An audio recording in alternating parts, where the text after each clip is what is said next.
Hi again, Fugen here. In this episode we'll go through the changes in the definitions and terminology chapter from the 2nd edition to the 3rd edition of the 9th Age.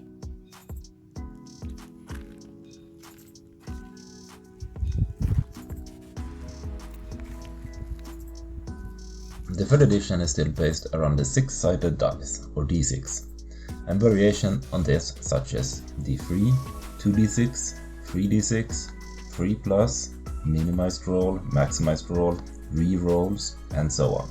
All of this is the same as in 2nd edition. Models and units function fundamentally the same. They have boundaries, facings, and arcs, and they are formed into units with columns and ranks. To prevent abusive formations used in 2nd edition, the most common one being the so-called conga line, there is now a restriction on how units can be formed.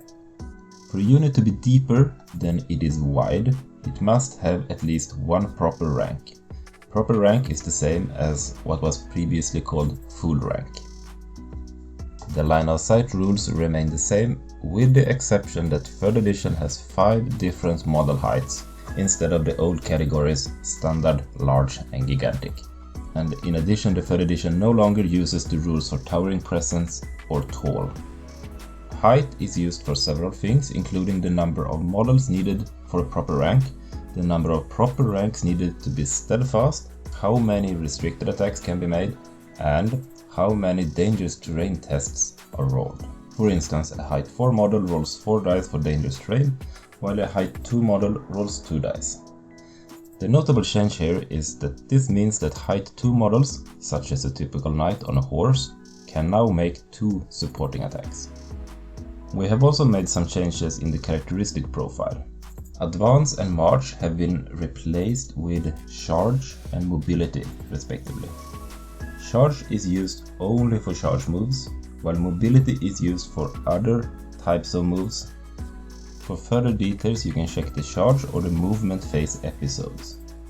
Furthermore, what was previously known as discipline is now courage, and the aspect of discipline that wasn't related to bravery has been separated out into a new concept called command, and this will be covered in the psychology episode. Finally, we have introduced a new type of rule called properties. These are traits that do not have any direct effects, but that other rules might interact with, or that help define a background characteristic of the model. For example, a unit might have a property called Goblin. This doesn't do anything directly, but perhaps a Goblin character have a rule that limits it from joining units that do not have the Goblin property. The keen-eyed viewer might also have noticed that unit types are gone. Any rule that used to be connected with unit types have now simply been moved to the unit entry directly.